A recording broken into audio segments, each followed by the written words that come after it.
লেখিকা সোমা রয় বিশ্বাসের পাপের ফল। মাথার বালিশের কাছে রাখা মায়ের মোবাইল ফোনটি বাজতেই আচমকা ঘুম ভেঙে যায় নীলিমার। পাশেই মা ঘুমের ওষুধ খেয়ে ঘুমোচ্ছে, পাছে ঘুম ভেঙে না যায় এই ভেবে তড়িঘড়ি করে ফোনটা ধরে নীলিমা। একটা অপরিচিত নম্বর ভেসে ওঠে ফোনের পর্দায়। ফোনটা ধরতেই অপর প্রান্ত থেকে একটা উৎকট চিৎকার শোনে নীলিমা, আর তারপরই একটি গম্ভীর পুরুষালী কণ্ঠ ওপাশ থেকে বলে ওঠে, কাজটা ভালো হয়নি, এবার পাপের ফল ভোগ করার জন্য তৈরি হও। বলেই দুম করে ফোনটা কেটে যায়। হ্যালো, কে বলছেন? হ্যালো। আশ্চর্য, এত রাতে কে ফোন করলো মাকে? কি অদ্ভুত লোকজন সব। আর পাপ, কিসেরই বা পাপের কথা বলল লোকটি? নিজের মনে উৎকণ্ঠিত হয়ে প্রশ্ন করে নীলিমা। আলো জ্বালিয়ে ঘড়ির দিকে তাকিয়ে দেখে রাত তখন 3টে বাজে। খাটের পাশে রাখা জলের গ্লাসটি হাত বাড়িয়ে নিয়ে ঢকঢক করে পান করেই বালিশ নিয়ে হেলান দিয়ে আধশোয়াভাবে শুয়ে থাকে নীলিমা। কিছুক্ষণ চিন্তা করে নিয়ে মনে মনে ভাবে, নিশ্চয়ই কেউ মজা করে ভয় দেখানোর জন্য কাজটি করেছে। আমার বন্ধু মহলের সব এক একটা যা বিচ্ছুর দল, সব পারে ওরা। ওই তো কয়েকদিন আগে পর্ণাকে নিয়ে ওরা যা করলো, বেচারা ভীষণ ভয় পেয়েছিল। 2 দিন অফিসেও আসেনি যার ফলে। কিন্তু তাই বলে মায়ের ফোনে ফোন করে ইয়ার্কি, এটা একটু বেশি বাড়াবাড়ি। ভাগ্যিস আজ মা আমার ঘরে শুয়েছে, না হলে কি যে হতো কে জানে। একেই মায়ের সুগার, তার ওপর হাই ব্লাড প্রেশার, রাতে ঘুমের ওষুধ না খেলে ঘুম হয় না। কাল সকাল হোক, এ নিশ্চয়ই বেটা গৌতমের কাজ হচ্ছে ওর। তবে আওয়াজটা কিসের ছিল? এই প্রশ্নটা আবার ভাবিয়ে তোলে নীলিমাকে। চিন্তাটা আরও প্রবলভাবে বাড়িয়ে দেয় যখন মিনিট 10 পর ফোনটি দ্বিতীয়বার এসে কড়া নাড়ে মায়ের ফোনের পর্দায়। ফোনটা ধরতেই আবার ওই একইভাবে চিৎকার এবং পুনরায় সেই একই কথা, আর তারপরই ফোনটা কেটে যায়। এবার সত্যি সত্যি নীলিমা একটু ভয় পেয়ে যায়। ফোনটা নিয়ে বন্ধ করে রেখে দেয় পাশে। বাতানুকূল ঘরেও যেন একটা হালকা জলকণা অজান্তেই নীলিমার কপাল বেয়ে নেমে আসে। এমত অবস্থায় প্রশান্তকে জানানোর কথা মনে আসলে ঘড়ির দিকে তাকিয়ে মনটাকে বুঝিয়ে নিয়ে ওপাশ ফিরে শুয়ে পড়ে সে। নীলিমার স্বামী প্রশান্ত দুবাইয়ের একজন ব্যবসায়ী। কাজের সূত্রপাতে বছরের বেশিরভাগ সময়টুকু তার বাইরেই কেটে যায়। আর ওদিকে নীলিমা থাকে কলকাতায় তার মায়ের কাছে। প্রশান্তর সাথে যাবতীয় যোগাযোগ ওই ফোন মারফতই যা হয়। এই তো মাস 3 আগে কাজের সূত্রে দিল্লি এসেছিল প্রশান্ত। তখন 2 দিনের ছুটি নিয়ে কলকাতায় এসে দেখা করে যায় নীলিমার সাথে। বর্তমানে চেনা পরিচিত বলতে এখানে আছে মা, বিনু মাসি, অফিসের কলিগরা এবং ভার্চুয়াল জগতের কিছু অচিরস্থায়ী বন্ধু বান্ধব। এই নিয়ে নীলিমার পরিবার। শহর কলকাতার একটু বেশ ভেতর দিকেই নীলিমাদের বাড়ি। আশেপাশেও খুব একটা প্রতিবেশী নেই বললেই চলে। মায়ের এই ফোন নম্বরটি 1 মাসের পুরনো। সে নিজে এবং প্রশান্ত বিনু মাসি ছাড়া কেউ জানেও না এই নতুন নম্বরের খোঁজ। তাহলে কে করলো এই ফোনটি? উদ্গ্রীব হয়ে সারা রাত নীলিমা এই প্রশ্নের উত্তর খুঁজতে থাকে। রাতে চিন্তা করতে করতে কখন যে চোখ বন্ধ হয়ে গিয়েছিল তার খেয়াল নেই। ঘুম যখন ভাঙল তখন ঘড়িতে সময় জানান দিল যে সে 9-এর ঘর পেরিয়ে এসেছে সবে মাত্র। লাফ দিয়ে বিছানা ছেড়ে উঠে দেখে মা অনেক আগে উঠে পড়েছে। কাল রাতে ওই ফোনের কথা মাকে জিজ্ঞাসা করবে কিনা ভাবতে ভাবতে ঘর থেকে বেরোতে যাবে, তখনই দেখে মিনতি চা নিয়ে এসে হাজির। মা, কোথায় রে মিনতি? একবার ডাক দে তো। সে কি দিদি, তুমি জানো না? কাকিমা তো ভোর থাকতে থাকতে বেরিয়ে গিয়েছেন বিনু কাকির বাড়ি যাবে বলে। বলেছে দিন 7 থেকে তবে ফিরবেন। তুমি ঘুমিয়েছিলে বলে বোধহয় আর ডাকেনি। আমায় বলে দিতে কইছে তোমায়। কই, আমায় তো সে ব্যাপারে কিছু বলেনি। ঠিক আছে, তুই যা, আমি ফোন করে নেব মাকে। মিনতি দিকে ফিরিয়ে দিয়ে নীলিমা চা পান করে খবরের কাগজে চোখটা একটু বুলিয়ে নিয়ে প্রাতঃকর্ম মেটাতে চলে যায় স্নান ঘরে। ঘণ্টাখানেক বাদে সবকিছু মিটিয়ে মিনতিকে জলখাবার আনতে পাঠিয়ে নীলিমা নিজেকে ব্যালকনির সোফাতে এলিয়ে নিয়ে বসে ভাবে, আগে ঘটনাটি প্রশান্তকে বলা যাক। এতক্ষণে প্রশান্ত ঠিক উঠে পড়ে কাজ শুরু করে দিয়েছে। যদিও আজ রবিবার, কিন্তু শিল্পপতিদের আর কি নির্দিষ্ট করে ছুটির দিন আছে কোনো? যথা ভাবা তথা কাজ। নীলিমা ফোন করে প্রশান্তকে। প্রথম দুইবার ফোনটা রিং হয়ে কেটে যায়। তারপর মিনিট পাঁচেক পর নীলিমা আবার ফোন করে। The number you have called is currently switched off, please call after some time. এ কি, সুইচড অফ বলছে কেন? এমন তো কখনো প্রশান্ত করেনি এর আগে। পরপর 7 বার ফোন করে ওই একই কথা শুনে বিরক্ত হয়ে ওঠে নীলিমা। বেশ কিছুক্ষণ এইভাবে ফোনের অপেক্ষায় বসে থাকার পর কোনো ফোন পুনরায় না আসায় উদ্বিগ্ন চিত্তে নীলিমা স্নান পর্ব মেটাতে চলে যায়। প্রশান্তর ফোনের জবাব না পেয়ে মায়ের কথা প্রায় ভুলেই গিয়েছিল নীলিমা। কলঘর থেকে ফিরে এসে হঠাৎ মায়ের কথা মনে আসে তার। যথারীতি মায়ের ফোনে ফোন করতে 2 বার রিং হওয়ার সাথে সাথেই একজন অচেনা ব্যক্তি ফোনটি গ্রহণ করেন। নীলিমা কিছু বলার আগেই অপর প্রান্ত থেকে একটু গুরু গম্ভীর গলায় ভেসে ওঠে, আমি special investigator officer Sudipta Barman বলছি। এখানে একজন মহিলার নগ্ন মৃতদেহ পাওয়া গেছে। যথাসম্ভব ওনার মুখে অ্যাসিড ঢেলে ভারী কোনো পাথরের সাহায্য নিয়ে মাথায় আঘাত করে মারা হয়েছে। শরীরের অন্যান্য অংশে কোনো আঘাতের চিহ্ন নেই, কিন্তু মুখটা এত বিশ্রীভাবে ক্ষতবিক্ষত হয়ে গিয়েছে যে চেনার উপায় নেই। এই ফোনটি মৃতদেহ থেকে 10 হাত দূরে একটি নর্দমার ধারে পাওয়া গেছে। আপনি যত দ্রুত সম্ভব একবার থানায় চলে আসুন। আমরা মৃতদেহটিকে। নীলিমা সম্পূর্ণ কথাটি শোনার আগেই ফোন কেটে দিয়ে মাথায় হাত রেখে ধপাস করে বসে পড়ে। না, হতে পারে না, হতে পারে না, এই সব সব সব মিথ্যে। নীলিমা কিচ্ছু ভাবতে পারে না যেন আর। নিজের কানে কি শুনছেও এইসব? এদিকে প্রশান্তর ফোনটাও সুইচ অফ বলছে সেই থেকে। কি করবে কিছু বুঝতে পারে না নীলিমা। এমন সময় হঠাৎ বাড়ির কলিং বেলটা বেজে ওঠে। 3 বছর আগে নীলিমা ও প্রশান্তর প্রথম পরিচয় কলেজ স্ট্রিটে পুরনো অ্যালবার্ট হলে, যা বর্তমানে কফি হাউস নামে বিশেষ সুপরিচিত। নীলিমা তখন প্রেসিডেন্সি কলেজের অন্তিম বর্ষের ছাত্রী। ক্লাসের অবসরে সে তার বন্ধু বান্ধব সমেত প্রতিদিনই চলে যেত এই কফি হাউসে। প্রায় দিনই আড্ডা চলতো ওদের এখানে। নীলিমার কণ্ঠে আধুনিক গান আর অরিত্রের গিটারের তার, এই দুয়ের মেলবন্ধন সমগ্র কফি হাউসের কোলাহলকে পেছনে ফেলে বেশি দূর পর্যন্ত এগিয়ে যেতে না পারলেও সমদূরত্বে বসা বিশেষত তরুণ প্রজন্মের কানগুলো তা উপেক্ষা করে যেতে পারত না। আজ সকাল থেকে বেশ ঝমঝমিয়ে বৃষ্টি নেমেছে। কলকাতার রাস্তায় একটু বৃষ্টিতেই জল হাঁটু অবধি উঠে আসে। মা তাই সকাল থেকে বলে যাচ্ছে নীলিমাকে কলেজে না যাওয়ার জন্য। কিন্তু আর মাত্র 1 মাস বাদে আসন্ন ফাইনাল পরীক্ষার কথা ভেবে নীলিমা কলেজে উপস্থিত হতে বাধ্য হয়। এই সময় যত গুরুত্বপূর্ণ নোটস স্যারের কাছ থেকে নিয়ে যাওয়া হয় ততই উপকার।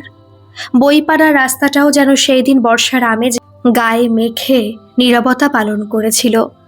রাস্তাঘাটে দেখা মিলছিল গুটি কতক মানুষের। বইয়ের দোকানগুলোতে আজ আর তেমন ভিড় চোখে পড়ল না।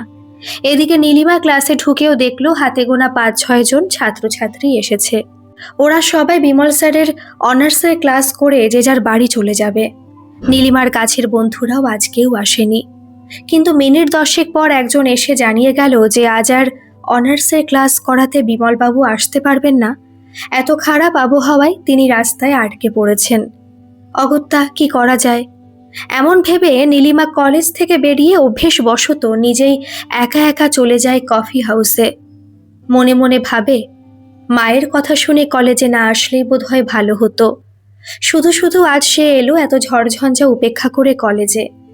এদিকে স্নেহা, রাহুল, অতনু, পিয়াস আর তার প্রিয় গানের সঙ্গী অরিত্র কেউ আসেনি। বিরক্তি নিয়ে এইসব ভাবতে ভাবতে কফি হাউসের সিঁড়ি বেয়ে উঠতে উঠতে নীলিমার কানে ভেসে আসে মাউথ অর্গানের মিষ্টি একটি সুর।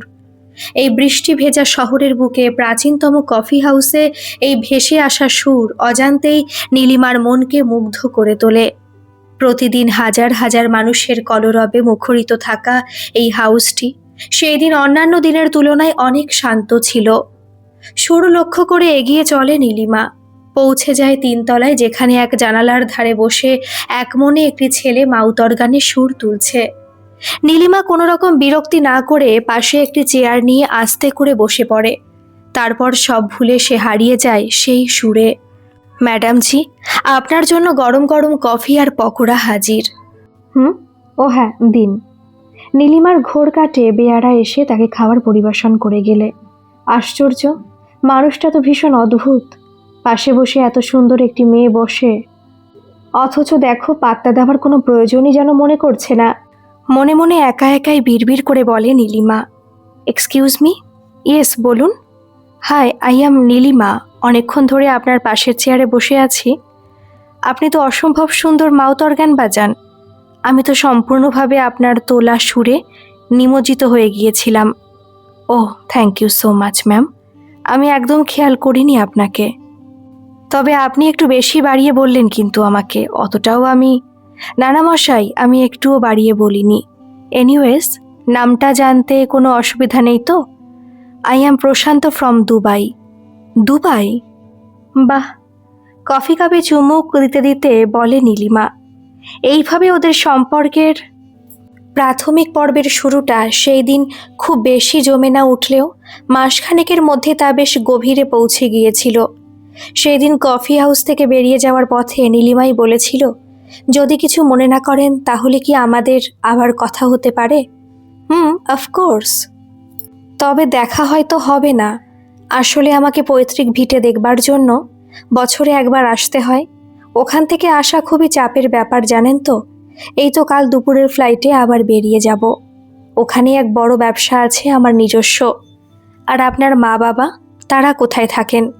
নীলিমা জিজ্ঞেস করে। সব কথা কি আজই জেনে নেবেন ম্যাডাম? ও না না, মানে এই নিন আমার যোগাযোগ নম্বর। আশা করি খুব শীঘ্রই কথা হবে আমাদের। প্রশান্ত কথা রেখেছিল। নীলিমা যতবারই ওকে ফোন করত, শত ব্যস্ততার মাঝে প্রশান্ত ওর ফোন গ্রহণ করতে ভুলে যেত না। কখনো মুখের উপর ফোন কেটেও দেয়নি এর আগে। এরপর নীলিমা একটি প্রাইভেট কোম্পানিতে চাকরি সূত্রে প্রবেশ করে এবং তার কয়েক মাস বাদই প্রশান্তর সাথে বিবাহ বন্ধনে আবদ্ধ হয়ে পড়ে। প্রশান্ত ওর কলকাতার বাড়ি বিক্রি করে বিয়ের 3 দিন পর আবার কর্মজগতে ফিরে যায়। বিয়ের কয়েক মাস আগে প্রশান্ত জানিয়েছিল এক সড়ক দুর্ঘটনায় ওর বাবা ও মায়ের মৃত্যুর খবর, এবং আত্মীয় স্বজনরাও এরপর আর কেউ খোঁজ রাখেনি তার। ফুলশয্যার রাতে নীলিমা জড়িয়ে ধরে প্রশান্তকে বলেছিল, আজ থেকে জানবে তোমার সবচাইতে আপন একজন আছে যে এই মুহূর্তে তোমাকে ছুঁয়ে আছে। যাই হোক, এরপর প্রশান্ত দুবাই চলে গেলে নীলিমার মা তার স্বামী রেখে যাওয়া সম্পত্তি বিক্রি করে কলকাতার ভিতরে একটি বাড়ি কিনে নীলিমার সাথে ওখানেই থাকতে শুরু করে। প্রশান্ত বাইরে যাওয়ার আগে তার স্ত্রী এবং শাশুড়িকে দেখভাল করার জন্য মিনতিকে রেখে যায়, যে পূর্বে প্রশান্তর পৈতৃক ভিটে দেখাশোনা করত।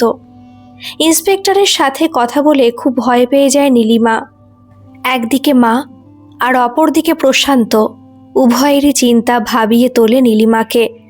এমন সময় ওই কলিং বেলের আওয়াজে সম্বিত ফিরে পেলে দৌড়ে ছুটে নিচে নেমে যায় নীলিমা। দিদি, তোমার জন্য দেখো একটা কেউ উপহার রেখে গেছে মনে হয়, আর সাথে একটা গোলাপও। কে দিয়েছে তোকে এটা, মিনতি? দিদি, কলিং বেলের আওয়াজ শুনে আমি দরজা খুলে দেখি কেউ কোথাও নেই, শুধু মেঝেতেই বাক্স আর গোলাপটা রাখা ছিল। ঠিক আছে, তুই যা এখান থেকে। মিনতি চলে যেতে নীলিমা বাক্সটি খুলে যা দেখল, তাতে তো ওর চক্ষু চড়ক গাছ হয়ে গেল। কালো কাগজ দিয়ে মোড়ানো এই বাক্সের ভেতর রয়েছে মায়ের গত বছরের জন্মদিনে নীলিমার কাছ থেকে উপহার হিসেবে পাওয়া লাল ফ্রেমের মোটা চশমাটা। তার পাশে একটা কাগজে লেখা, পুলিশের সাথে যোগাযোগ করলে ফল ভালো হবে না, না হলে চশমার বদলে এবার চোখের মণি আসবে। পাপের ফল যে ভুগতেই হবে। মাথা কাজ করছে না আর নীলিমার। মনে হচ্ছে কোনো অন্ধকারে সে যেন তলিয়ে যাচ্ছে ধীরে ধীরে। এমন সময় আবার একটা ফোন এলো নীলিমার মোবাইলে। হ্যালো, আপনি কি নীলিমা মুখার্জি কথা বলছেন? মিনিট 25 আগেই কথা হয়েছে আপনার সাথে আপনার মায়ের ফোন থেকে। আপনি বেরিয়ে গিয়েছেন বাড়ি থেকে? অনুগ্রহ করে একটু তাড়াতাড়ি আসবেন।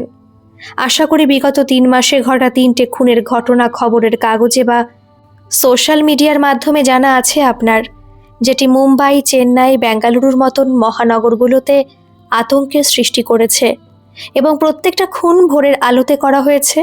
আর বর্তমানে খুনির টার্গেট ছিল বোধহয় কলকাতা। আমরা অনুমান করছি সম্ভবত। এটা কোনো সিরিয়াল কিলারের কাজ। খুনের মোটিভ বোঝা যাচ্ছে না কিছুই, কিন্তু প্রত্যেককে একই পদ্ধতিতে খুন করা হয়েছে। হ্যালো ম্যাডাম, আপনি শুনতে পাচ্ছেন? দেখুন, ফোনে এত কিছু বলা সম্ভব নয়। আপনি যত দ্রুত সম্ভব থানায় চলে আসুন। নীলিমা ফোন রেখে সোফায় বসে পড়ে। চোখে মুখে অন্ধকার দেখছে যেন সে এবার। কি হচ্ছে ওর সাথে এগুলো? কেনই বা হচ্ছে? কি পাপের কথা বলতে চাইছে গত রাতের ওই ফোন আর আজকের এই চিঠিটি? না না, এভাবে ভয় পেয়ে বসে থাকলে চলবে না কিছুতেই। কিছু একটা করতেই হবে আমাকে, মনে মনে বলে নীলিমা। দিদি, তুমি ঠিক আছো? কি হয়েছে বলো তো কাকিমার? সেই থেকে তোমায় লক্ষ্য করছি। আহ, বিরক্ত করিস না, যা এখান থেকে। নিজের কাজ কর, আমাকে একা থাকতে দে। আর হ্যাঁ, আমি একটু বেরোবো, তুই একটু ঘরটা খেয়াল রাখিস, এখন যা। ঠিক আছে দিদি, কিন্তু তুমি কোথায় যাবে? তোকে বললাম না নিজের কাজ করতে। মিনতি চলে যায় রান্নাঘরে।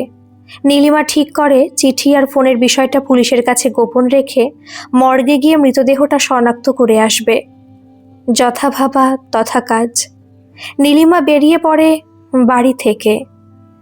প্রথমে থানায় পৌঁছে অফিসার সুদীপ্ত বর্মনের সাথে যোগাযোগ করে মিনিট 10 বাদেই মর্গে যাওয়ার জন্য বেরিয়ে যায় ওরা। মর্গে যাওয়ার পথে হঠাৎই নীলিমার মনে হলো হয়তো ওকে কেউ অনুসরণ করছে, কিন্তু সন্দেহজনক তেমন কাউকেই চোখে পড়ল না। মনের ভুলও হতে পারে ভেবে নীলিমা চেষ্টা করলো বিষয়টিকে নিয়ে মাথা না ঘামানোর, কিন্তু পাশাপাশি লাশটা দেখতে যাওয়াটাও খুব দরকার তার, কারণ একটা বিষয় ভীষণ খটকা লেগেই রয়েছে যেন নীলিমার।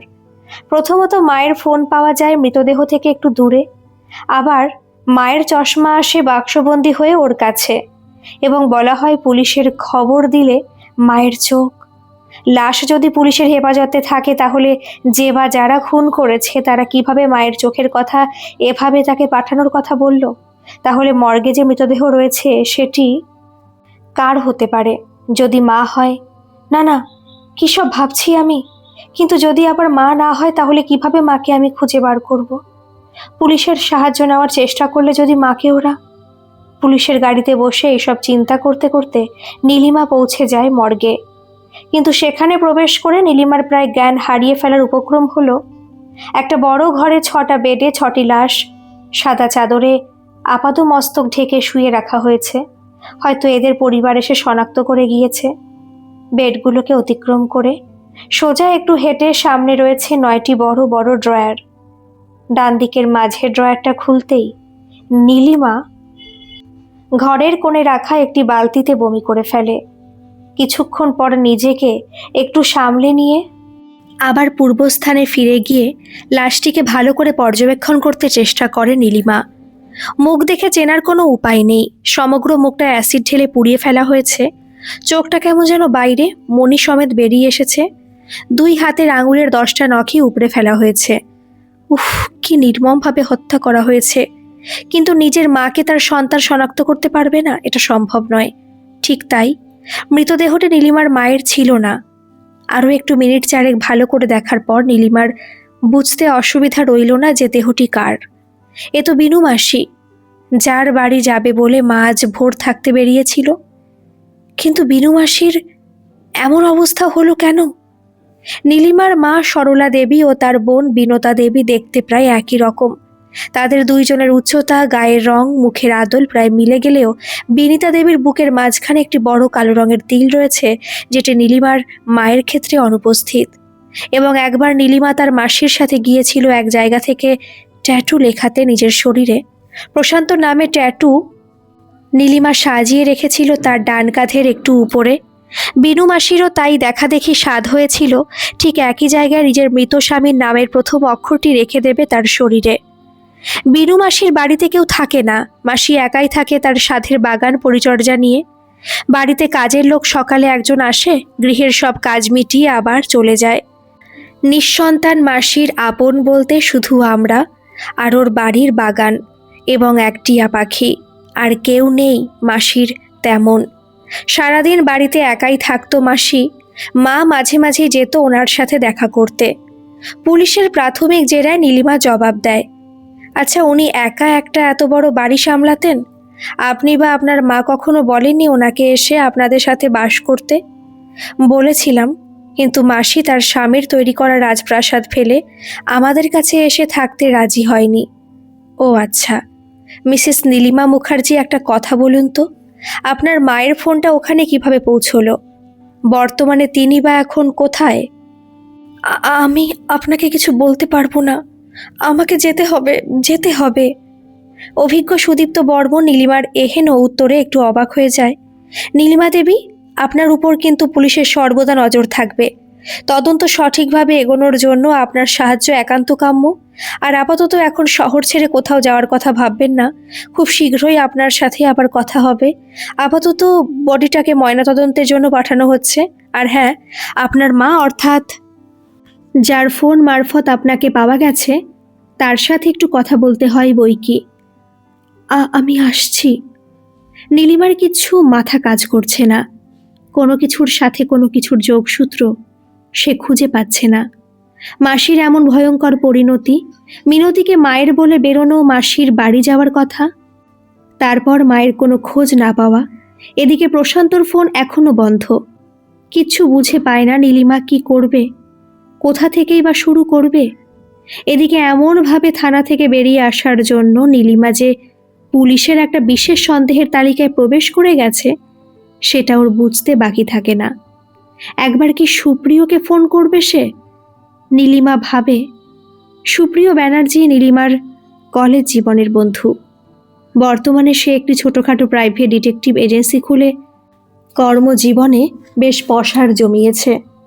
গোপনে যদি বিষয়টি ওকে সব জানিয়ে রাখা যায়, তবে হয়তো মাকে খুঁজে বার করতে সুবিধা হবে। রাস্তায় দাঁড়িয়ে এইসব বলা ঠিক হবে না ভেবে নীলিমা দ্রুত পায়ে বাড়ির দিকে রওনা হয়। একি, ঘরের সদর দরজা এইভাবে হাট করে খোলা কেন? মিনতি, এই মিনতি, কোথায় গেলি? নীলিমা ঘরে ঢুকে দরজা বন্ধ করে দেয়। মিনতি, এই মিনতি। কোনো সাড়া শব্দ না পেয়ে নীলিমা এগিয়ে যায় রান্নাঘরে। না, এখানেও নেই। মিনতি। নিচতলায় সিঁড়ি দিয়ে ওঠার ডান পাশে একটি ছোট্ট ঘর আছে, ওখানে মিনতি থাকে। নীলিমা রান্নাঘর থেকে বেরিয়ে মিনতির ঘরে ঢুকে যায়। এখানেও তো নেই দেখছি। গেল কোথায় জলজ্যান্ত মেয়েটা? একবার বাথরুমে দেখা যাক। বাথরুমেও ওই একই শূন্য নীরব দৃশ্য। এখানেও মিনতিকে খুঁজে পাওয়া যায় না। এইভাবে গোটা বাড়ির ওপর ও নিচের তলা খুঁজলেও মিনতির দেখা মেলে না। আশ্চর্য, কি হচ্ছে কি এইসব? কিছু মাথায় আসছে না। মিনতি গেল কোথায়? এভাবে ওকে না জানিয়ে? এমনটা তো মিনতি কখনো করেনি। অর্থাৎ কাউকে না জানিয়ে বাড়ির বাইরে পা রাখার সাহস ওর কোনো দিনও হয়নি। নীলিমা ভয়ে কাঠ হয়ে দরজার সামনে দাঁড়িয়ে মনে মনে কথাগুলো বলে, না, এভাবে আমার একার পক্ষে কিছু করা সম্ভব নয়। সুপ্রিয়কে একটা ফোন করে ওকে বিষয়টা বলে রাখি, যদি কিছু সাহায্য ওর দ্বারা পাওয়া যায়। সাথে সাথে নীলিমা ফোন করে সুপ্রিয় ব্যানার্জির মোবাইল নম্বরে। প্রথমে ফোনটা রিং হয়ে কেটে যায়। এইভাবে 3-3বার চেষ্টা করার পর উত্তর আসে। হ্যালো, কে বলছেন? হ্যালো, আমি নীলিমা মুখার্জি বলছি। একবার সুপ্রিয়র সাথে কথা বলা যেতে পারে? দুঃখিত ম্যাডাম, সুপ্রিয় খুব অসুস্থ, ওনার সাথে কথা বলা সম্ভব নয়। দেখুন, আমার ওনার সাথে কথা বলাটা। হ্যালো। সম্পূর্ণ কথাটা শোনার আগে ফোনটা কেটে দেয় ভদ্রমহিলা। ঠিক এমন সময় হঠাৎ নীলিমার ষষ্ঠ ইন্দ্রিয় আভাস দেয় ওর ঠিক পেছনে থাকা কোনো প্রাণীর অস্তিত্ব, যে হয়তো অনেকক্ষণ যাবৎ লক্ষ্য রাখছে তাকে একভাবে। তবে ঘুরে দেখবার আগে নীলিমার মাথার উপর নেমে আসলো এক অপ্রত্যাশিত আঘাত। চিৎকার করে মাটির উপর শুয়ে পড়ে নীলিমা। চারিদিক কেমন যেন ঝাপসা হয়ে ওঠে ওর। কয়েক সেকেন্ডের মধ্যে বিষয়টি এত দ্রুত সংঘটিত হয় যে কিছু বুঝে উঠবার আগেই যন্ত্রণায় চোখ বন্ধ করে ফেলে নীলিমা। বছর 4 পর, ভারতীয় সময় সকাল 10:10। 2 ঘন্টা আগে থেকে আদালত চত্বরে বেশ ভিড় উপচে পড়েছে। সাংবাদিকরা ছড়িয়ে ছিটিয়ে রয়েছে চতুর্দিকে।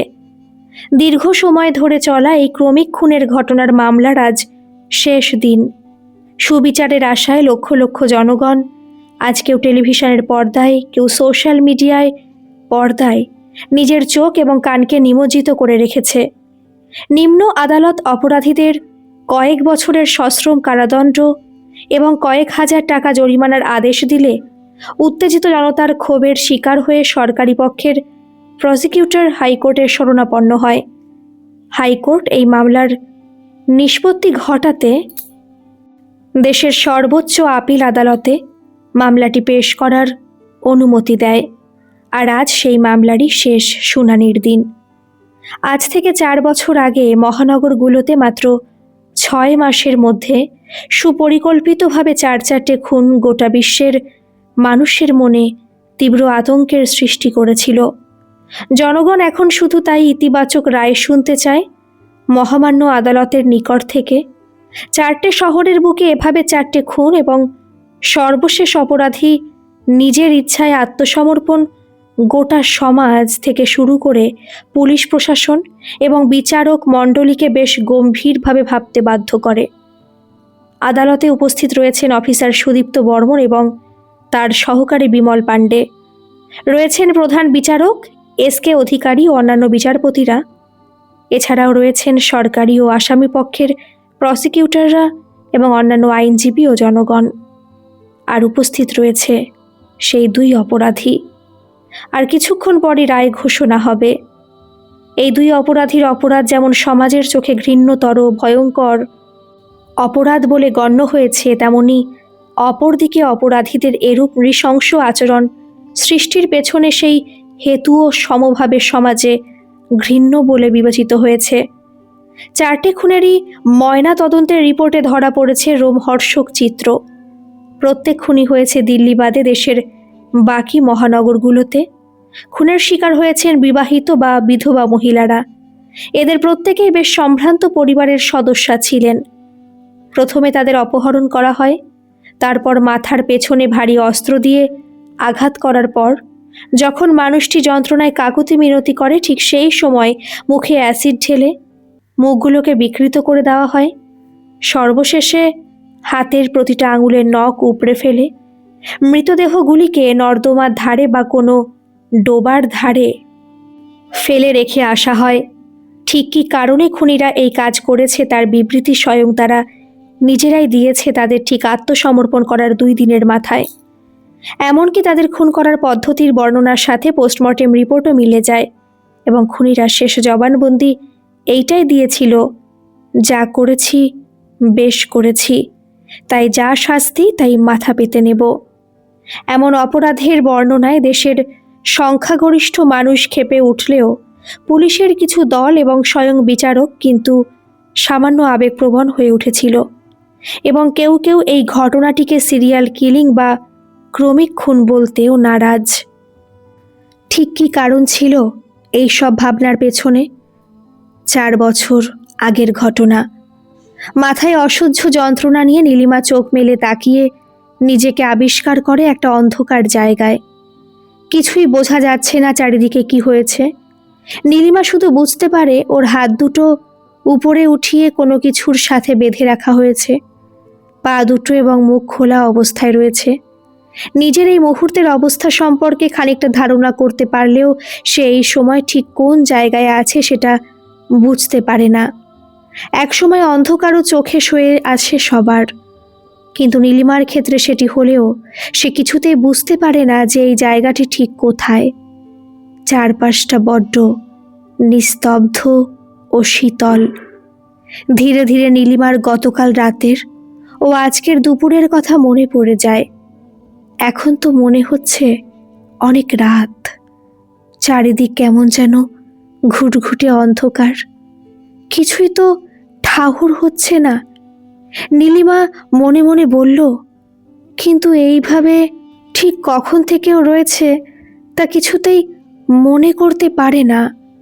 নীলিমার জ্ঞান আসার ঠিক মিনিট 10 পরেই নীলিমা শুকনো পাতার উপর দিয়ে কেউ হেঁটে আসার একটা খসখস শব্দ শুনতে পায়। একটা ক্ষীণ আলো সে এবার দেখতে পায় যেন। আলোটাও পায়ে হাঁটার শব্দটা ক্রমশ জোরালো হয়ে এগিয়ে আসে ওর দিকে। নীলিমা ভয় পেয়ে যায়। অন্ধকারে অবয়বটি যখন সামনে এসে দাঁড়ায়, নীলিমা তাকে দেখে ভূত দেখার মতন চমকে ওঠে। প্রশান্ত! নীলিমা চিৎকার করে আবেগের বশে প্রশান্তকে দেখে কেঁদে ফেলে, কিন্তু প্রশান্তর সেই দিকে কোনো ভ্রুক্ষেপ নেই যেন। সে আপন মনে নীলিমার ডাকাডাকিকে উপেক্ষা করে ঘন জঙ্গলের মধ্যে শুকনো কাঠ এনে তাতে আগুন জ্বালাতে ব্যস্ত হয়ে পড়ে। কিছুক্ষণ বাদে নীলিমার আবার চমকে ওঠার সময় হয়ে আসে। আগুন জ্বালাতেই নীলিমা এবার স্পষ্ট বুঝতে পারে সে কোথায় রয়েছে এই মুহূর্তে। একটা গাছের ডালের সাথে মোটা দড়ি দিয়ে সে বাঁধা রয়েছে। গাছটার ঠিক নিচে প্রশান্ত আগুন জ্বালিয়ে আবার যেই পথ ধরে এসেছিল ঠিক তার উল্টো দিকের পথ ধরে কোথায় চলে যায়। নীলিমা ক্রমাগত চিৎকার করতে করতে একসময় ক্ষান্ত হয়ে পড়ে। নীলিমা দেখতে পায় আগুনের স্থান থেকে কয়েক হাত দূরে শাড়ি পরিহিত একজন মহিলা উপুর হয়ে শুয়ে আছেন, কিন্তু স্পষ্ট বোঝা যাচ্ছে না তাকে। কয়েক মিনিট বাদে প্রশান্ত আবার পূর্বস্থানে ফিরে আসে, তবে ওর সাথে একটি মেয়েও আসে। কিন্তু এই মেয়েটি কে? নীলিমা নিজেকে প্রশ্ন করে। এ তো মিনতি। চমকে ওঠে নীলিমা। ওদের হাতে রয়েছে একটা লম্বা ভারী মোটা অস্ত্র এবং একটা ছোট বোতল। ওরা এবার গাছের ডালের দিকে অর্থাৎ নীলিমার দিকে দৃষ্টি নিক্ষেপ করে। তারপর কয়েক সেকেন্ড বাদে মিনতি বলে ওঠে, কেমন লাগছে দিদি গাছের ডালে ঝুলে এভাবে ঝুলে থাকতে? মনে পড়ছে কিছু? মিনতির মুখে এই কথা শুনতে নীলিমার হঠাৎ মনে পড়ে যায় গত বছরের সেই পুজোর রাতের কথা। সেই দিন ছিল সপ্তমীর রাত।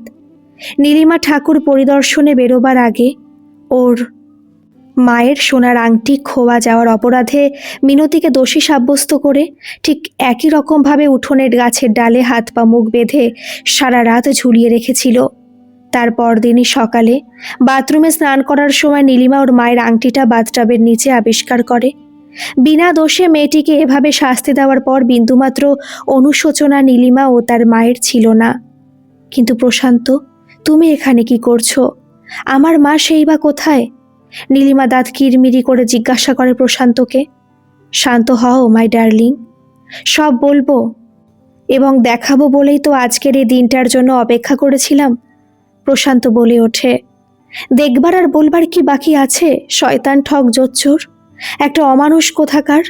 যা বুঝবার যা দেখবার তা সবই তো দেখতে পাচ্ছি। নীলিমা চিৎকার করে বলে ওঠে, হ্যাঁ তা অবশ্য ঠিক। আপাত দৃষ্টিতে আমার মতন মানুষেরা অমানুষই তো বটে। ওই যে দেখতে পাচ্ছিস একটা শরীর অর্ধমৃত অবস্থায় পড়ে আছে, ওটা তোর মায়ের। আর কিছুক্ষণই প্রাণ থাকবে ওর শরীরে। তোর সামনে তিলে তিলে হত্যা করব আমি একে, বাঁচাতে পারলে বাঁচিয়ে নিস। প্রশান্তর মুখে কথা শুনে ভয়ে গুমড়ে যায় নীলিমা। প্রশান্ত, এভাবে এত নৃশংস হয়ে উঠো না। আমার মাকে ছেড়ে দাও, ছেড়ে দাও আমার মাকে। নীলিমা ফুপিয়ে কেঁদে বলে ওঠে। কিন্তু কে শোনে কার কথা? আজ নীলিমার নিয়তি যে সময়ের প্রতিকূলে এগিয়ে যাওয়ার প্রস্তুতি নিয়েছে। তার পরিণাম যত নিষ্ঠুর ও কষ্টেরই হোক না কেন, এ যে থামবার নয়। দাঁড়াও দাদা, আমাকে বলতে দাও। মিনতি পরিবেশটাকে আরো স্তব্ধ করে দিয়ে বলে ওঠে, দাদা? নীলিমা অবাকভাবে জিজ্ঞেস করে। মিনতি বলে, হ্যাঁ দাদা, আমার পাতানো দাদা, আমার রক্ষাকর্তা, আমার সব কিছু।